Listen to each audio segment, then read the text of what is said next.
la tercera búsqueda, ¿verdad? ¿Mm? A ver, entonces,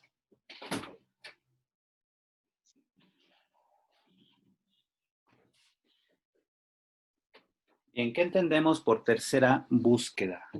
Ujú. La tercera búsqueda, como vamos a ver, es la tercera fase en el tiempo en que se pretende dar una explicación sobre el Jesús de la historia, ¿verdad? Es decir, tratar de reconstruir nuestra imagen de Jesús a partir de la historia, de los datos que pueda haber en la historia. Vimos que la primera búsqueda trató básicamente de separar la fe de la enseñanza de la iglesia. Uh-huh. Pero al mismo tiempo, se trabajó de base la idea de que el Jesús de los evangelios simplemente reflejaba aquello que la iglesia quería conservar de él. Entonces, como que vieron lo que encontramos nosotros en la Biblia son relatos míticos, decía Strauss, ¿se acuerdan que decía él? Los relatos de la Biblia están cargados de mitos. Hay una teoría del engaño, que Reimarus y Strauss van a enfatizar. Y entonces, como que era necesario llegar al Jesús de la historia y desligarlo de la orientación que la Iglesia ha querido darle a través de los escritos del Nuevo Testamento y la tradición. Después vino una fase de caída de esta búsqueda con la teología liberal y ya después más aún con Rudolf Bultmann, que acabaron concluyendo pues que era imposible llegar al Jesús de la historia. Porque si la vía de acceso son los evangelios y los evangelios reflejan mentalidad de las comunidades de finales del siglo I, entonces no reflejan la historia de Jesús, sino lo que esas comunidades pensaban de Jesús a finales del primer siglo. Uh-huh. Después vino una segunda búsqueda que vivimos la semana pasada, donde se retoma el entusiasmo por llegar al Jesús de la historia. Y vienen búsquedas de diverso tipo, por ejemplo, Joaquim Jeremías, que busca las palabras textuales de Jesús a través de los estudios del arameo. También se busca conocer más los contextos locales, lo que es el conocimiento de Tierra Santa, la historia de Israel, la región de Palestina, el Imperio Romano y todo eso, ¿verdad? Pero siempre desde un enfoque histórico. Aquí en la tercera búsqueda vamos a ver que hay otros perfiles. De hecho, es prácticamente un mundo de autores y de perspectivas que van a ser muy, muy diferentes en relación a la segunda búsqueda. La segunda búsqueda al menos dejó la esperanza de poder encontrar a Jesús dentro del marco de la historia. Uh-huh. Aquí, la tercera búsqueda se va a dar dentro de contextos, va a surgir dentro de contextos muy diversos. Uh-huh. Primero, quienes propongan, por un lado, una búsqueda, por ejemplo, lo que va a ser el Jesus Seminar, del que vamos a hablar más al rato, consideran que las etapas anteriores han fracasado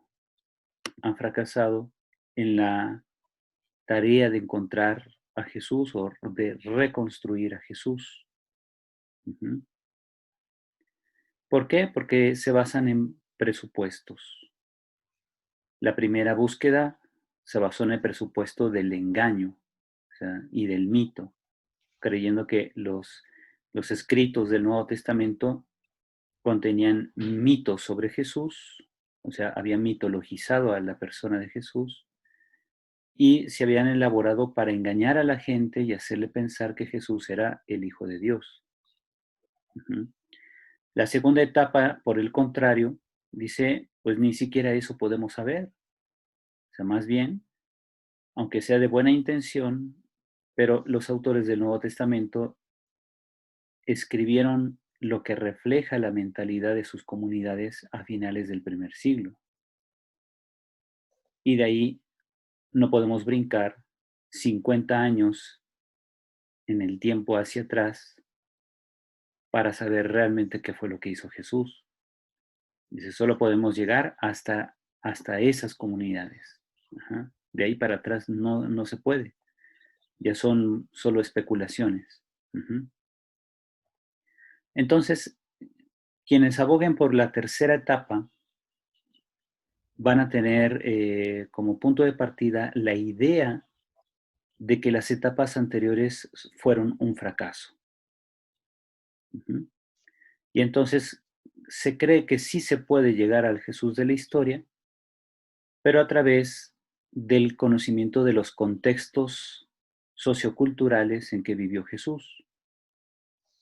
Y esa reflexión parte del hecho de que las condiciones socioculturales de quienes promueven este estudio son las condiciones que todos hemos vivido de 1985 para acá. Ujú. La situación internacional, lo que es el auge y caída de la Guerra Fría.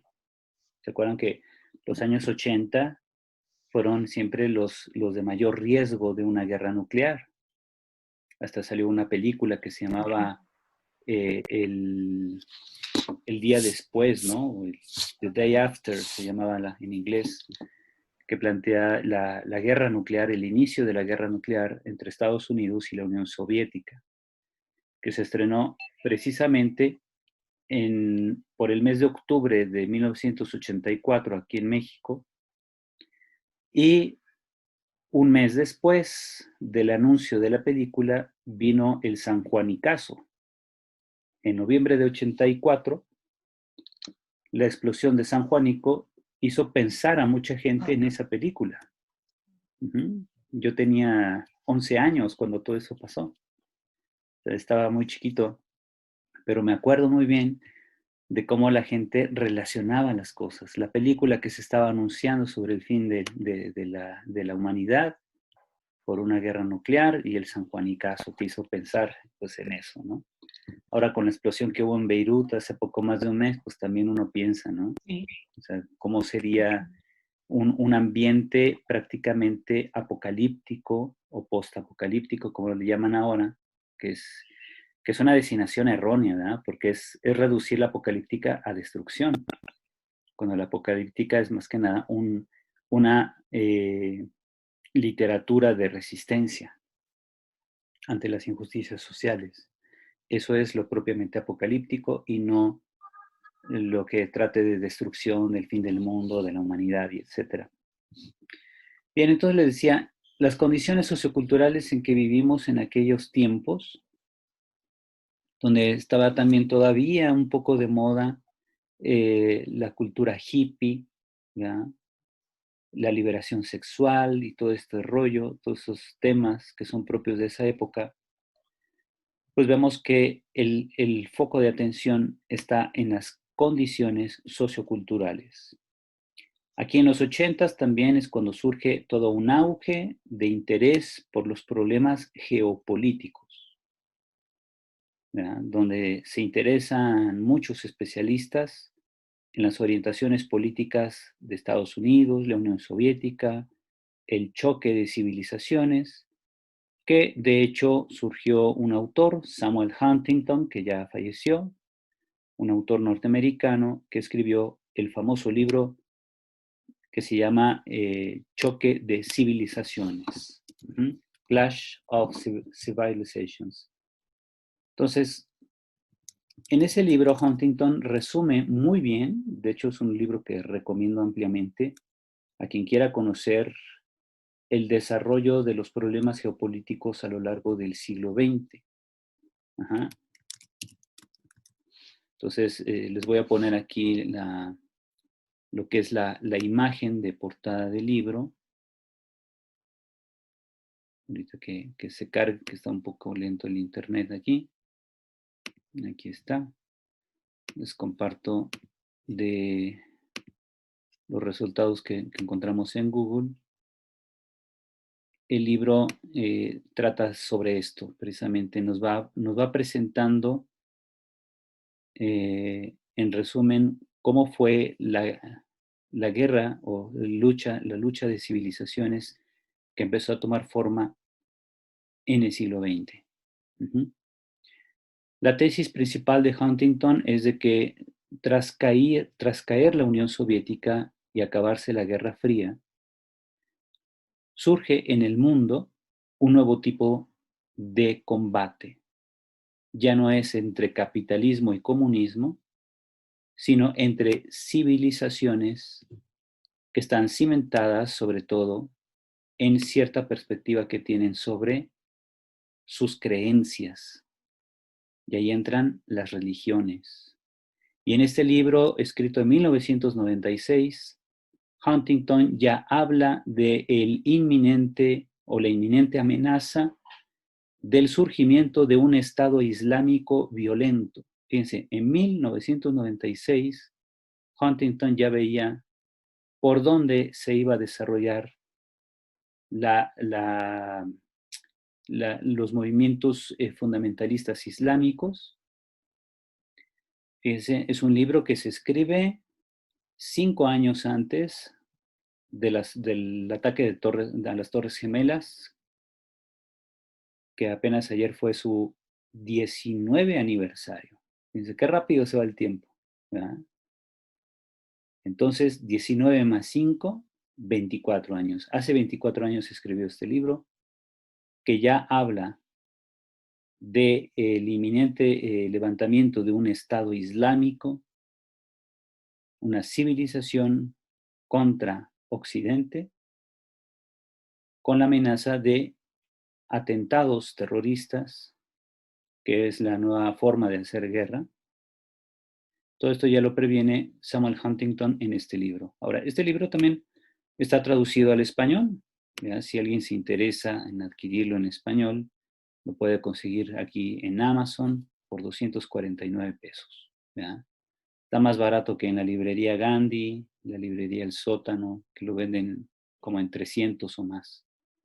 Bien, entonces este libro, muy recomendable. ¿Ya?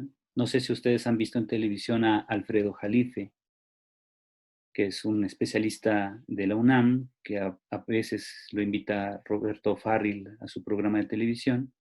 Bueno, Escribe en la jornada los ajá, domingos. bien, todo el pensamiento geopolítico de Jalife parte del estudio de Huntington. Ajá.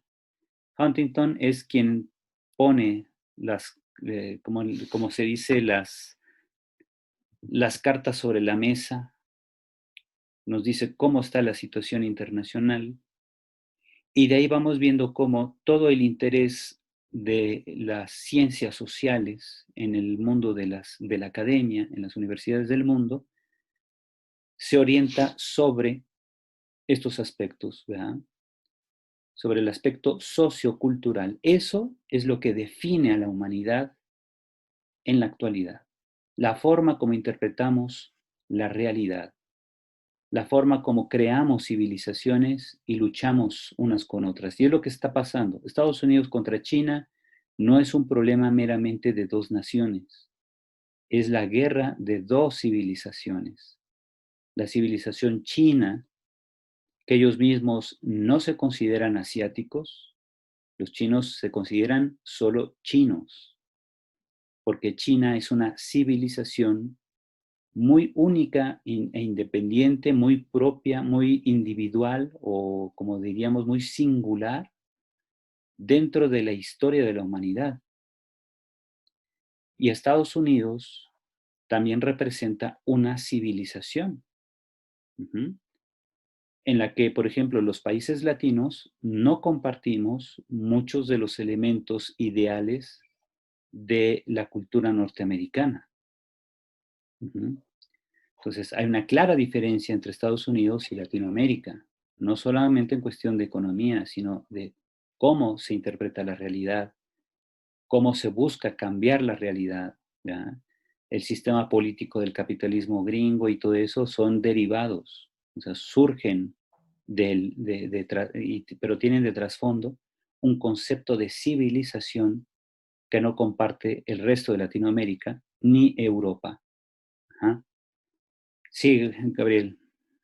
Padre, en una de las columnas de este autor que nos menciona, Bajo la lupa en la jornada, precisamente habla de que el declive de la civilización norteamericana y el ascenso de los chinos, esto Ujú. implica esa defensa de los últimos días, años, lo que sea, de los gringos, que es muy salvaje como en la mayoría de los descensos de estas civilizaciones. Lo comentó, no me acuerdo, creo que su columna de hace 2 o 3 semanas. Ujú. Así es. Ahora fíjate que precisamente esto que se está dando, este choque de civilizaciones que se está agudizando en estos días, precisamente por la pandemia, ya ven cómo Trump se la agarra incluso contra la OMS porque dice es un títere de China y etcétera. Son declaraciones políticas, pero que tienen de trasfondo la idea de que se está ante una civilización. China no es solo un país, es una civilización que amenaza la hegemonía de poder de la civilización norteamericana. Entonces, por eso los plantean como los malos, ¿verdad? Hay un libro también que puede orientarnos un poco, que yo les recomiendo también, es este de Umberto Eco. Umberto Eco fue un filósofo italiano que tiene este ensayo llamado Construir al enemigo. Ajá. Entonces, filósofo y semiótico italiano, Umberto Eco, autor de El nombre de la rosa, esa novela que hicieron película.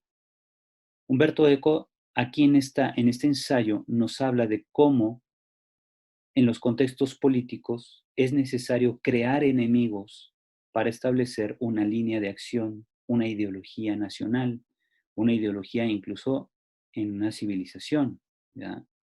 Entonces, así, con la idea, Huntington lo que hace es un estudio sobre lo que ha acontecido geopolíticamente a lo largo de los últimos años y por qué él considera que ahora los nuevos tipos de guerra son de civilizaciones y no de países. Pero por otro lado, Humberto Eco en este ensayo nos habla muy bien de cómo una ideología, un país o un sistema se sustenta en la medida en que se invente enemigos, que es lo que está haciendo, por ejemplo, López Obrador.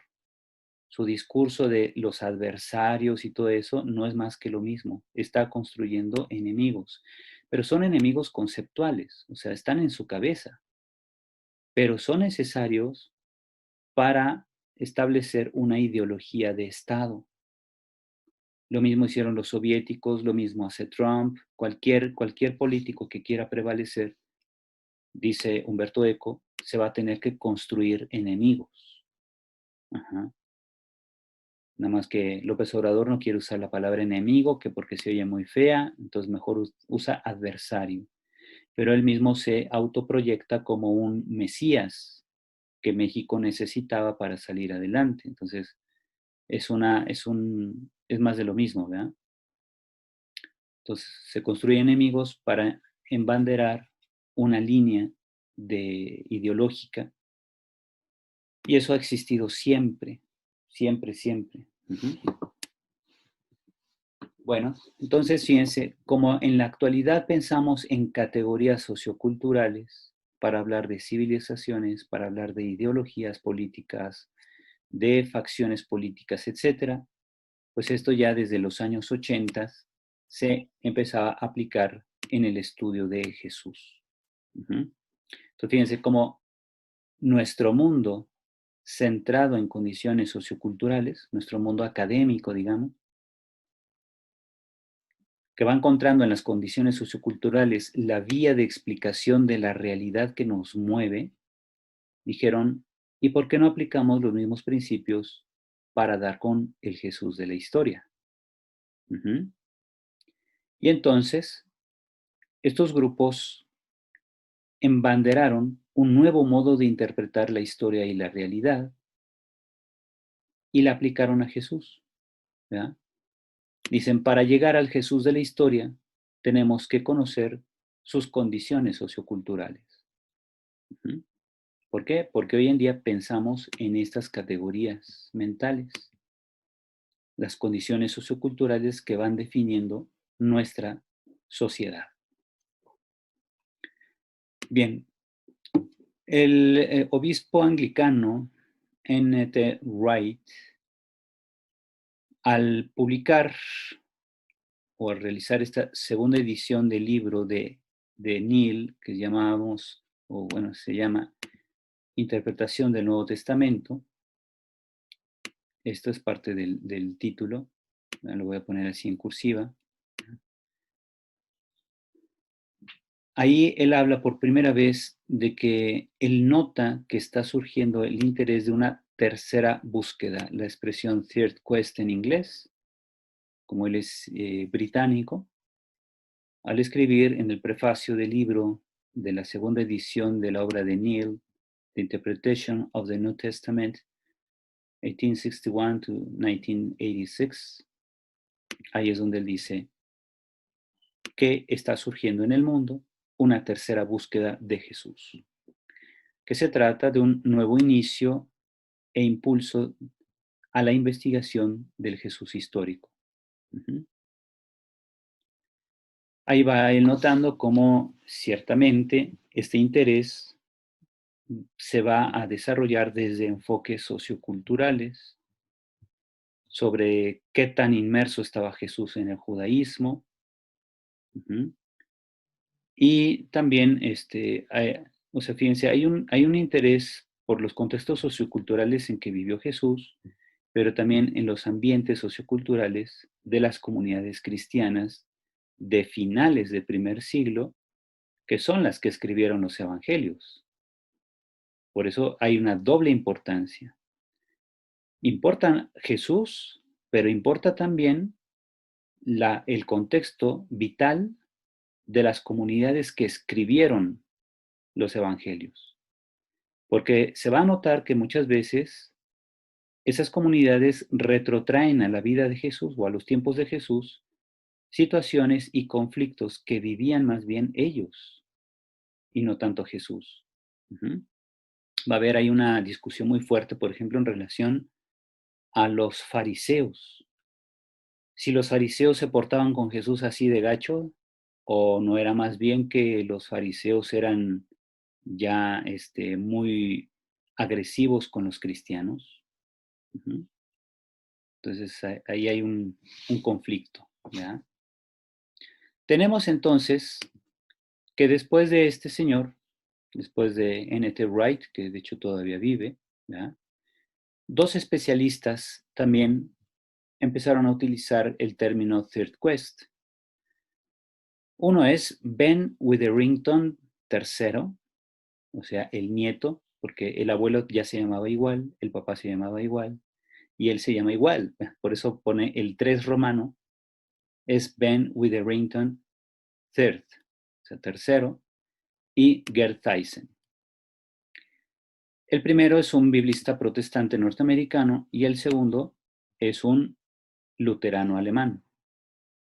Gerd Theissen, del que vamos a ver más adelante, la orientación que él da a su investigación. De hecho, es este señor, este es Gerd Theissen. Ajá. Bien, entonces, ¿qué hay con ellos dos?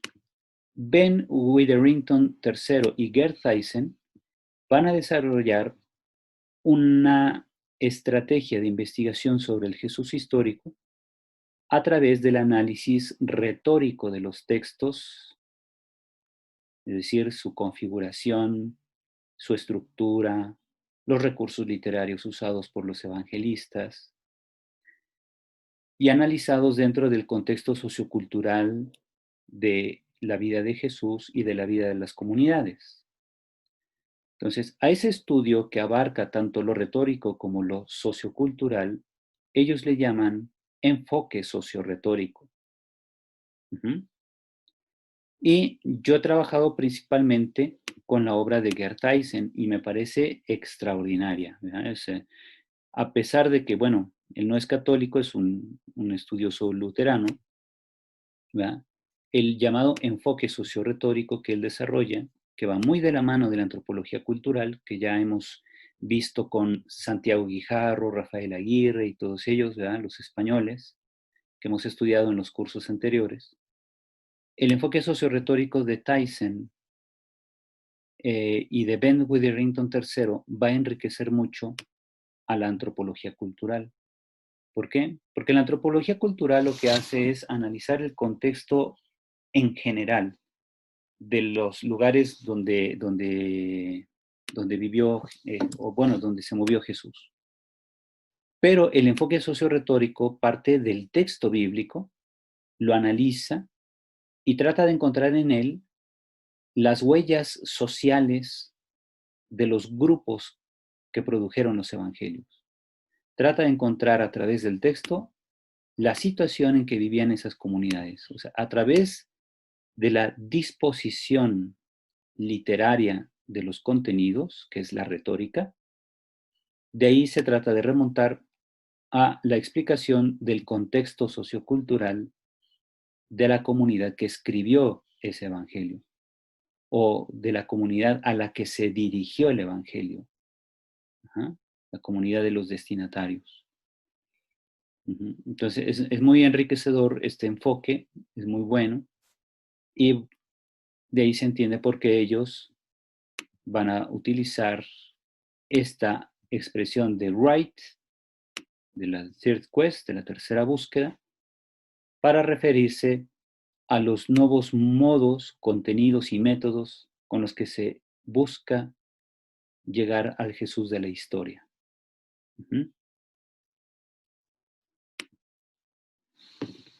¿Cuáles son los rasgos generales de esta tercera búsqueda? Primero, pues hay un optimismo por encontrar un contexto histórico-social adecuado para aproximarse a Jesús. O sea, dicen, tenemos elementos suficientes para conocer estos ambientes donde Jesús vivió. Segundo, aquí se devalúa la confianza en los evangelios como camino para llegar a la dimensión histórica que envolvió a Jesús y que se moldeó a partir de él. ¿Ya? Más bien aquí no se devalúa, es más bien se revalora, perdón, se revalora la confianza en los evangelios. Porque fíjense, la devaluación de la confianza fue en la segunda búsqueda, ¿se acuerdan? O más bien en la primera búsqueda, en la segunda etapa de la primera búsqueda, cuando Bullman dice, no podemos confiar en los evangelios para llegar a Jesús. Esa es una devaluación de confianza. La tercera búsqueda, por su parte, va a revalorar la confianza, le va a devolver la confianza a los evangelios como camino para llegar a Jesús. Pero se va a hacer a través de una renovación de objetivos, métodos y contenidos. En cuanto a los objetivos, la primera búsqueda se preguntaba, ¿qué podemos saber del Jesús de la historia? La segunda etapa se pregunta, ¿en qué modo el Jesús de la historia modificó a los grupos de cristianos hasta la fecha? ¿Ya? Entonces se hace más optimista la segunda búsqueda, pero se sigue centrando en la persona de Jesús y en cambio aquí se va a enfocar sobre todo en los contextos donde Jesús vivió. Entonces fíjense cómo aquí en el segundo punto se entiende. ¿Revaloramos la confianza en los evangelios como camino para qué? ¿Para llegar a Jesús? No directamente, más bien para llegar a la dimensión histórica que envolvió a Jesús y que se moldeó a partir de él. Entonces, fíjense, esta dimensión histórica es precisamente el contexto.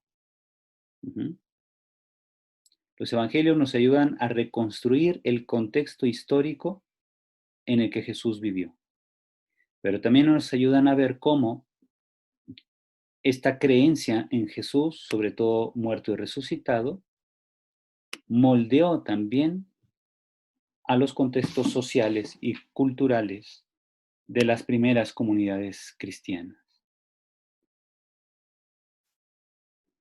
Ujú. Entonces, el nuevo objetivo es conocer el contexto, o sea, llegar a Jesús, pero a través del conocimiento de los contextos socioculturales, históricos, económicos, etcétera, de tiempos de Jesús. Por tanto, se van a requerir nuevos métodos, que son los métodos de las ciencias sociales, que el documento que se llama Interpretación de la Biblia en la Iglesia, voy a poner aquí mi video para que ustedes vean, es un pequeño documento, se llama La Interpretación de la Biblia en la Iglesia, publicado por la Editorial del Vaticano. Esto lo encuentran ya ustedes en internet, en la página del Vaticano, ahí está este documento gratis. Lo pueden también adquirir en alguna editorial, por ejemplo, ahí donde trabaja Ángel, ¿verdad? Me parece que las distintas editoriales han publicado y republicado este documento, ¿verdad? Sí, así es, padre. Ahí venden ese documento. Entonces, en este documento se nos dice cómo estos métodos de ciencias sociales que se aplican para el estudio de los contextos donde Jesús vivió, se les llama aproximaciones. Entonces, fíjense, no son métodos exegéticos, porque no parten del análisis lingüístico de los textos.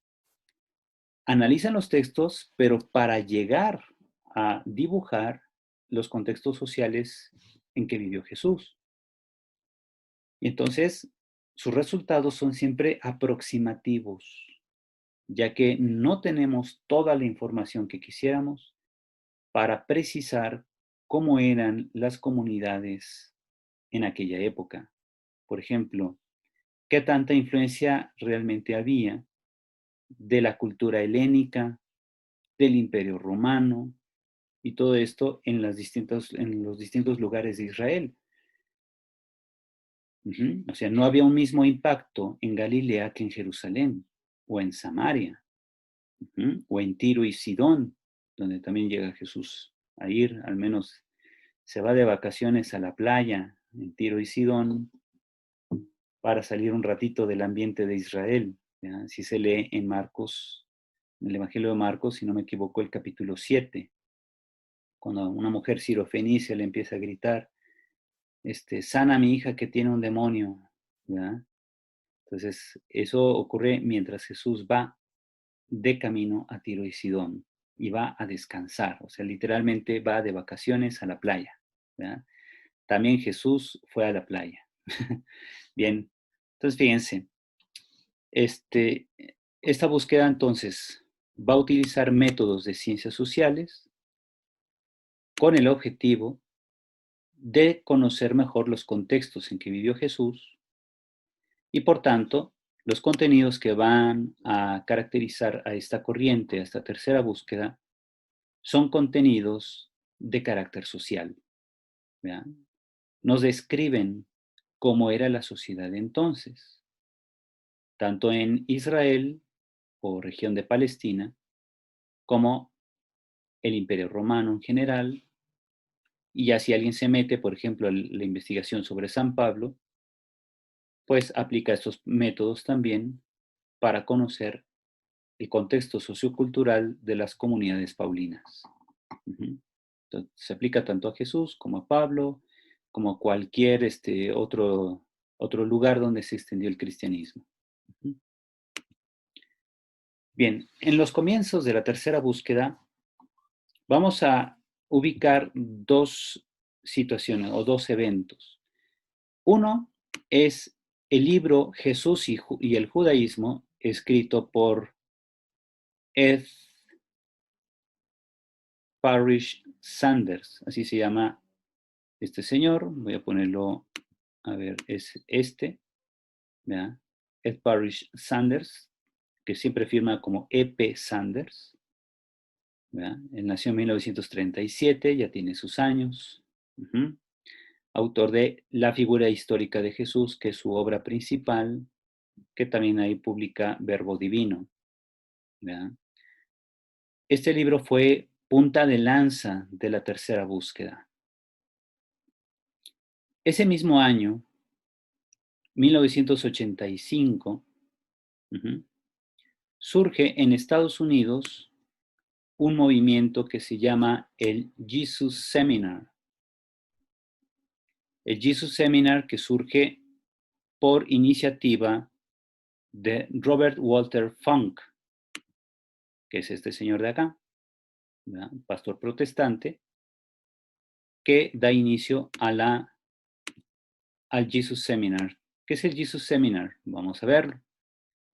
Es un foro de discusión y de investigación donde participa mucha gente. Uh-huh. El interés de esta búsqueda no es la dimensión teológica, sino, como vimos, la histórico-social del ambiente de Jesús. De ahí que participen especialistas de cualquier confesión cristiana e incluso ateos, porque obviamente la historia es una ciencia humana que no exige la postura de fe del investigador.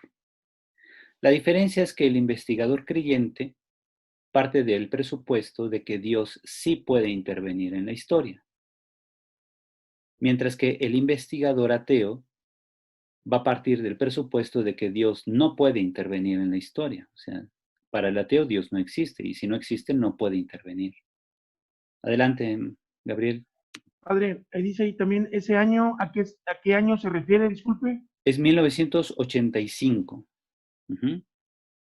1985 va a ser ese año de partida. Ajá. Ese mismo año, Sanders escribe Jesús y el judaísmo y Funk crea el foro de discusión Jesus Seminar. De hecho, cuando Funk crea el foro de discusión, fíjense, no existían foros de discusión, no existía ni el Internet todavía en el 85, así de uso común en la sociedad. Lo utilizaban solamente los militares, me parece, allá en los 80s. Ellos ya tenían su sistema de Internet, pero no se utilizaba con fines comerciales, como es ahora. Entonces, el concepto foro de discusión aplicado aquí al interés por conocer a Jesús, lo creó Walter Funk, ¿verdad? Robert Walter Funk. Uh-huh. Muy bien, entonces fíjense, esta búsqueda se va a caracterizar por el aire interdisciplinar dentro de un mundo secularizado.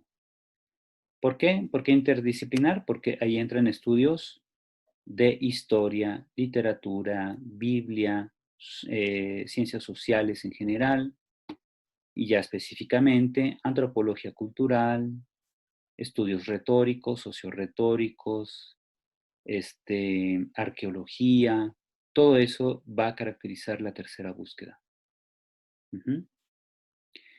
Y hablamos de un mundo secularizado porque hablamos de un mundo donde ya Dios propiamente no tiene un lugar dentro de la sociedad. Ajá. Ya muchas sociedades han sacado a Dios de sus vidas. Una característica del mundo secularizado es que la religión se reduce al ámbito de lo individual, de lo privado. Uh-huh. Ya incluso en algunos lugares quieren arrestar a los curas que estén haciendo procesión con el Santísimo, porque dicen están actuando en contra de la libertad de pensamiento de los demás, de los que no son católicos, ¿verdad? En el mundo secularizado, entonces, todos los valores cristianos son rechazados. Uh-huh. Ese es el contexto en el que surge esta tercera búsqueda. Vemos los contextos socioculturales o contextos culturales y religiosos como objeto de esta búsqueda es que indagan a Jesús dentro del marco del ambiente judío. Aquí hay una imagen de cómo era el templo de Jerusalén en tiempos de Jesús. Es que es extraordinariamente grande, ¿verdad? Entonces, fíjense, aquí está la parte principal, donde está el Santo de los Santos dentro de esta construcción. Acá al fondo se ven los agregados que metió Herodes el Grande para embellecer el templo.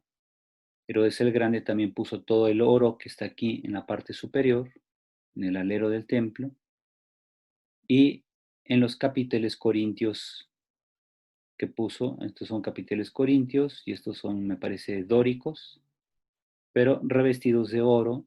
Esa fue idea de Herodes el Grande, por eso los judíos lo querían mucho. Aquí también tenemos una puerta dorada que daba acceso a los patios interiores del templo allá en Jerusalén. Entonces, fíjense, este afán por querer reconstruir no solamente la arquitectura del templo, sino toda la sociedad israelita, ese afán es propio de la tercera búsqueda. Vemos también que se aplica entonces el método de antropología cultural para comprender la forma como la sociedad israelita del siglo I determinaba sus ideas, creencias y normas sociales. Entonces, la antropología cultural lo que hace es analizar la sociedad de entonces a través de una serie de escenarios, se les llama, escenarios que nos permiten explicar la naturaleza de las, de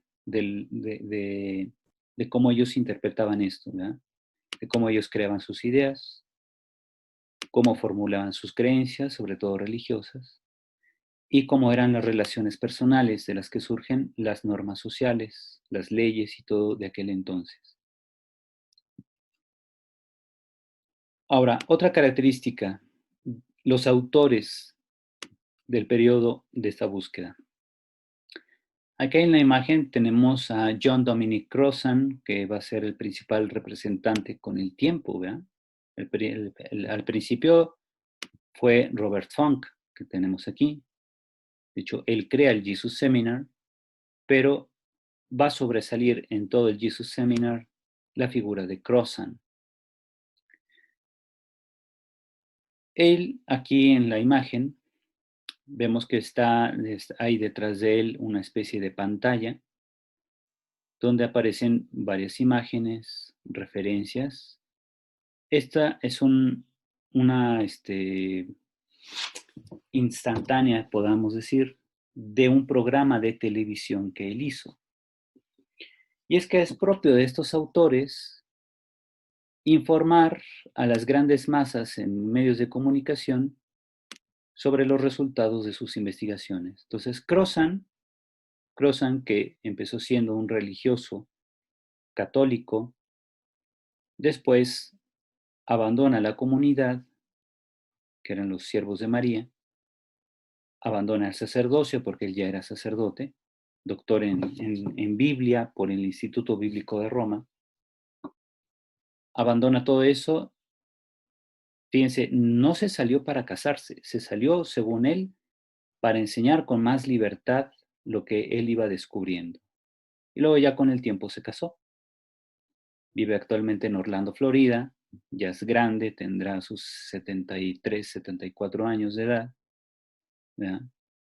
Pero fue el principal estudioso del Jesus Seminar. O sea, Funk empieza el Jesus Seminar, pero con el tiempo el Jesus Seminar se empieza a inclinar más hacia la investigación de Crossan, que es este señor.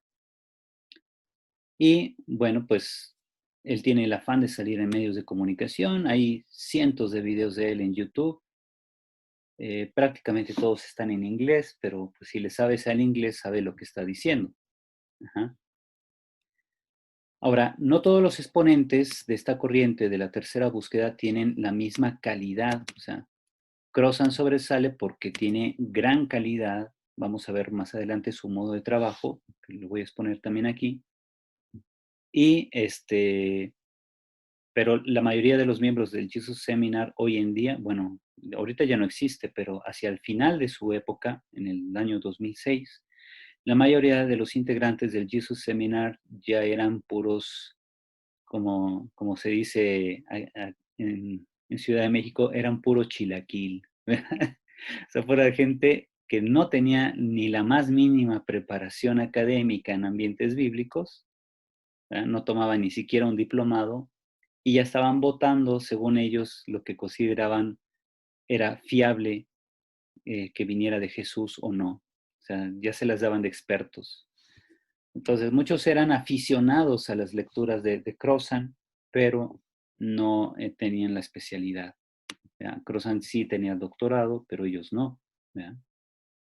Entonces, fíjense, muchos de estos que no tenían ni siquiera especialidad hicieron programas de televisión en Estados Unidos. De hecho, se pueden ubicar esos programas en Internet. Uh-huh. Algunos especialistas, como Crozan, solo abordan temas de controversia o construyen ideas sobre meras suposiciones. Vamos a ir viendo precisamente qué es lo positivo de Crozan y qué es lo negativo, o sea, en qué falla a pesar de ser doctor. ¿Verdad?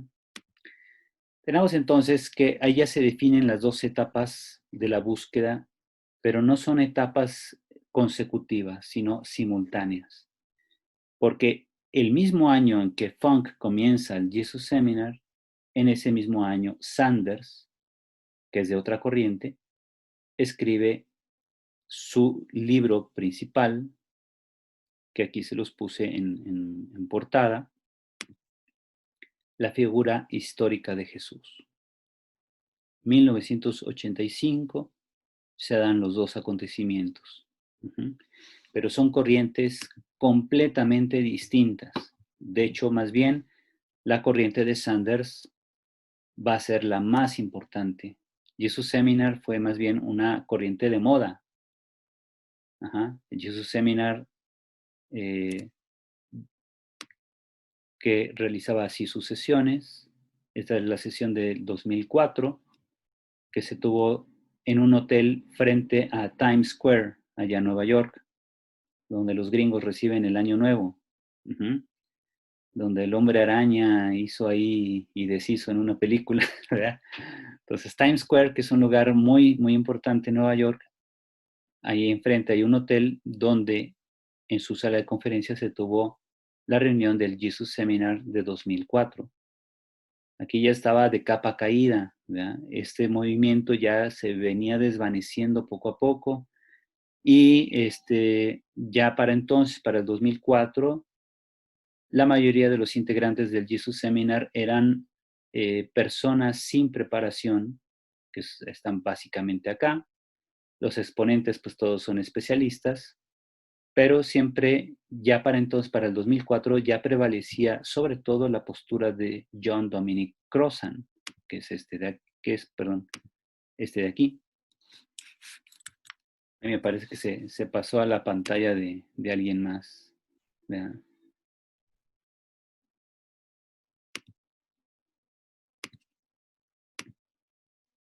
Bien. Aquí está. Muy bien. A ver, me parece que aquí aparecía. Sí, por error me apareció la pantalla de alguien más. Así que no sé si estaba transmitiendo a la imagen de alguien. Pero bueno, ahí está. Sí se ve aquí el croissant, ¿verdad? ¿Qué es lo que ven en pantalla?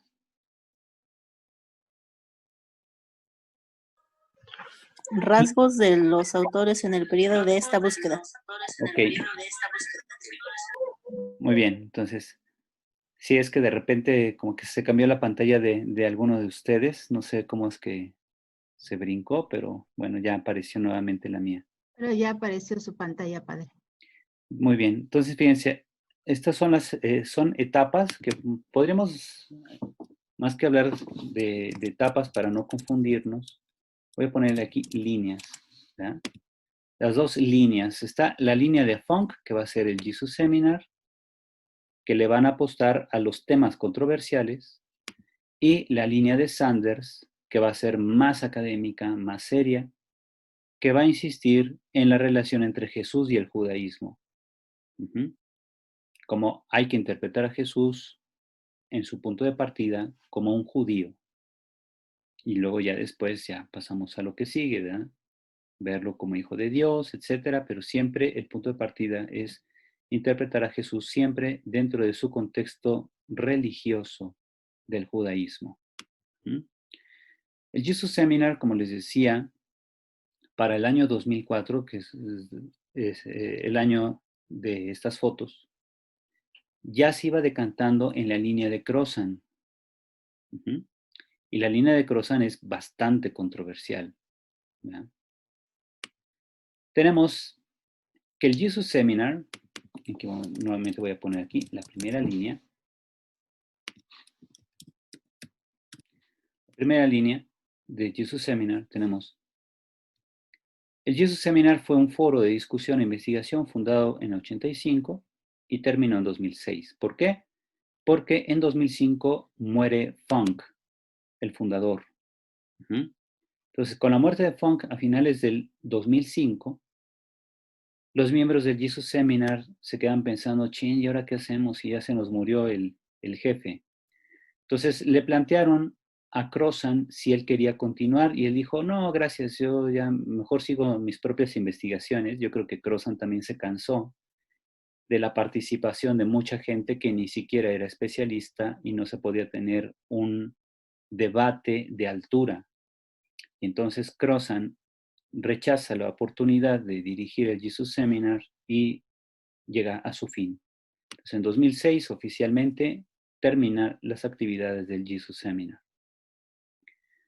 Entonces, fíjense, fue una asociación que para entonces, para el 2006, tenía solo 50 investigadores y 100 laicos, pero que no tenían preparación. O sea, no tenían ni siquiera un diplomado en estudios bíblicos. Mucho menos especialidad. Eran laicos aficionados, sobre todo aficionados de los libros de Crozan, pero no tenían conocimientos del griego, ni del hebreo, ni de los contextos históricos, y entonces pues perdía ya mucha calidad. Muy diferente de sus orígenes, ¿verdad? Cuando el Jesus Seminar comenzó. Entonces, todo el tiempo el Jesus Seminar fue financiado por un instituto de investigación que se llama el Instituto Westar. Los miembros del grupo definían por votación la postura sobre la historicidad de dichos y hechos de Jesús, como aparecen narrados en los evangelios. Entonces, a este respecto, el libro de Jesús el Señor, que yo les mostré la otra vez, ahí nos explica cómo era este proceso de votación, que en serio te da risa, porque utilizaban canicas de colores que iban echando dentro de un cubo. Y entonces había un color que era, por ejemplo, el color rojo indicaba que realmente esa palabra o hecho de Jesús, sí podría considerarse que venía de él. Con otros colores como el blanco, el marrón, el negro, me parece también se usaba. Con esos colores iban emitiendo su opinión sobre la probabilidad histórica de que Jesús hubiera dicho o no esa palabra, o si esa palabra venía más bien de una comunidad cristiana de finales del siglo, cuando elaboran los evangelios, ¿verdad? Y así, entonces, la mayoría de los que votaban ni siquiera tenían estudios, y eso fue lo que hizo principalmente que el Jesus Seminar ya para el 2006 ya no tenía razón de ser. Votaba el que quería. El que simplemente había pagado su cuota de inscripción para el evento, ese era el que votaba. Y obviamente Crozan no estaba de acuerdo con eso. ¿Ok? Entonces, Al principio, les decía, el Jesus Seminar, a ver, voy aquí a corregir, tenemos que, al principio cuando surge el Jesus Seminar, se basaba mucho en los evangelios apócrifos, en especial el Evangelio copto de Tomás. El Evangelio copto de Tomás o Evangelio de Tomás, escrito en copto, que es el idioma de Egipto, de la etapa entre el siglo I y el siglo II. Este Evangelio copto de Tomás contiene muchos elementos de enseñanza de Jesús, muchos dichos de Jesús. Pero los cuates del Jesus Seminar, los integrantes de este seminario, creían que el Evangelio de Tomás se escribió entre el año 50 y 60 del primer siglo, es decir, creían que era anterior al Evangelio de Marcos, al Evangelio de Mateo y etcétera. Entonces, ahí empieza el primer error, ¿sí? Porque en realidad el Evangelio de Tomás es del siglo II,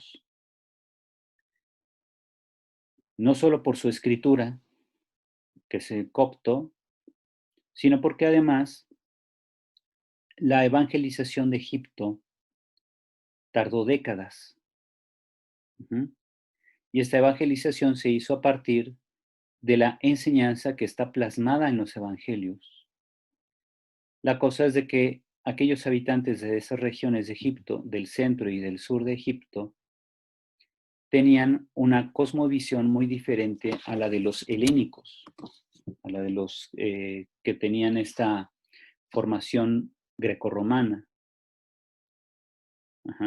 Entonces, estos egipcios del centro y sur de Egipto tenían una forma de pensar que la habían desarrollado a partir del llamado mito gnóstico, que es de allá del siglo III a.C.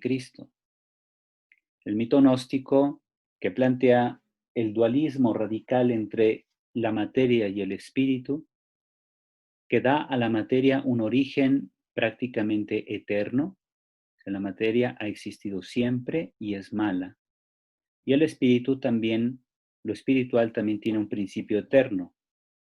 Entonces, fíjense, ellos no creían en un Dios creador, sino que el Dios que ha creado la materia, o sea, Yahvé, es un Dios imperfecto, porque el Dios perfecto sería solo espíritu y no crearía la materia, la cual es mala.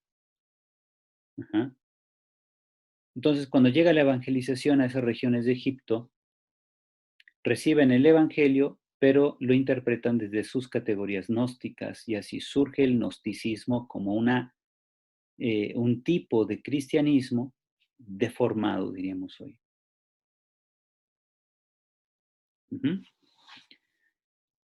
Bien, entonces fíjense, los del Jesus Seminar dan preponderancia al Evangelio copto de Tomás por sobre los evangelios que están en la Biblia, los evangelios canónicos.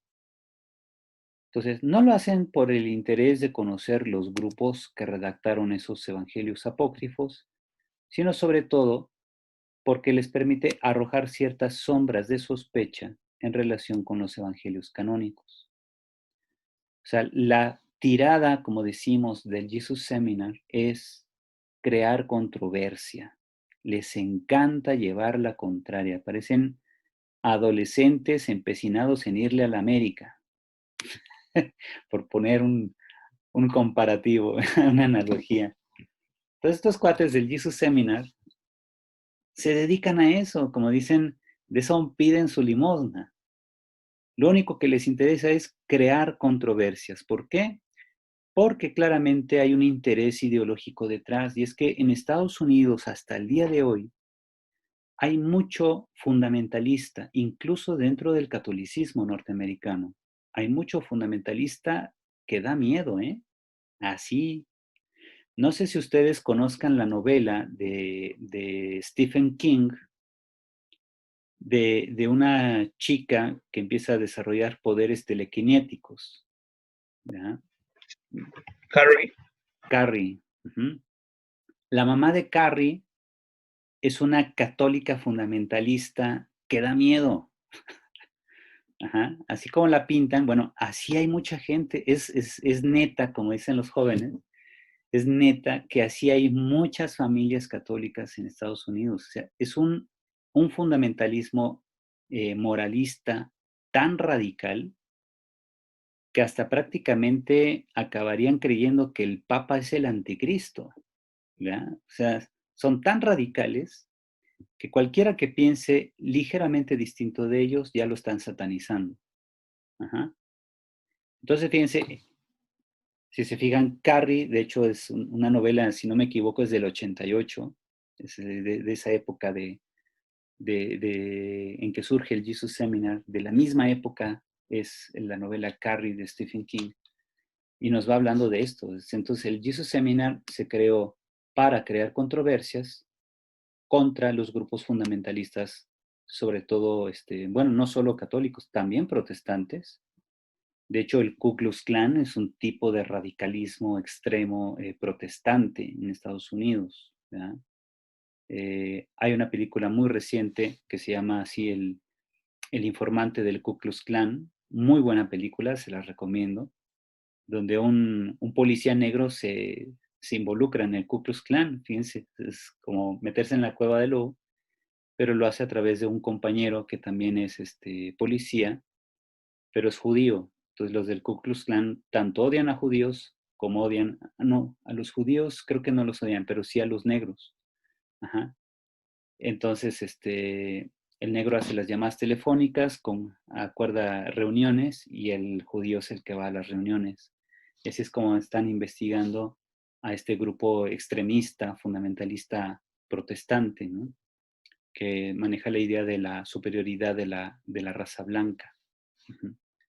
Entonces, por eso, con tanto loco que hay en Estados Unidos, pues no extraña que el Jesus Seminar haya sido formado para dar la contracara, ¿verdad? La respuesta o enfrentar a estos grupos fundamentalistas. Uh-huh. Bien, con el paso del tiempo, al desaparecer el grupo en 2006, varios de sus exintegrantes continuaron publicando estudios en una colección llamada The Jesus Project, pero pues, no tuvo mucho éxito. De hecho, yo creo que ni entre ellos se pusieron de acuerdo. Aquí sobresalen sobre todo Crozan y Marcus Borg. Marcus Borg, que falleció recientemente, ¿verdad? Es otro de los especialistas de este grupo. Y van a ser, ellos de hecho van a llegar a escribir algunas obras de manera conjunta, pero ya no dentro del Jesus Project, sino en el acuerdo en que ellos dos como autores llegan a tener. Ajá. Entonces el Jesus Project hizo breves publicaciones, pero no prosperó. Uh-huh. Lo que sí hizo famoso al Jesus Seminar en los 80s fue este libro, Los 5 Evangelios. Uh-huh. Este libro plantea los primeros temas de controversia que van a caracterizar al grupo, ¿ya? A este foro. Las conclusiones a las que llegan en este libro, publicado en el 93, como primera obra que emana del Jesus Seminar, es que Jesús es un judío ordinario, es solo hombre. O sea, Jesús no es hijo de Dios, no es divino, es un hombre muy buena onda, pero es un judío. Es solo un judío ordinario, un judío cualquiera, diríamos hoy, que se crió en Galilea. Uh-huh. Otra característica, Jesús enseñó como maestro de sabiduría. Uh-huh. Una especie de Buda, ¿verdad? Una especie de hombre sabio que utilizando sobre todo los recursos de la literatura sapiencial del Antiguo Testamento, daba sus enseñanzas sobre cuestiones prácticas de la vida. Uh-huh. Ahora, no obstante, Jesús también manejó una agenda política. O sea, ciertamente era contrario a las autoridades, pero no solo los romanos. El Jesús del Jesus Seminar también es contrario a todo tipo de jerarquía. Esa va a ser las ideas de Crozan que ya empiezan a dominar dentro del Jesus Seminar, porque Crozan es el primero que se va a declarar contrario a la jerarquía. Uh-huh. Entonces, lo que hace es proyectar en Jesús sus propios ideales. ¿Ya? Decir que Jesús era revolucionario en el sentido de que no le gustaba que a la sociedad la dirigieran jerarquías. ¿Mm? La exaltación que se hace sobre Jesús, es decir, cuando se habla ahí, por ejemplo, de resurrección y esto, es obra de las comunidades de seguidores después de su muerte. Es decir, Jesús no resucitó, sino que inventaron su resurrección para justificar así el movimiento que prevalecía o que continuó con sus seguidores. ¿Verdad? Ese movimiento prevaleció a la muerte de Jesús, sus seguidores mismos. Uh-huh. A ver, me parece que ahí se pasó a la pantalla de Edmundo. Voy a tomar nuevamente aquí la pantalla. No sé qué ande haciendo Edmundo, que de repente toma el rol del control de las diapositivas. Miren, vamos a hacer esto, vamos a tomarnos un descansito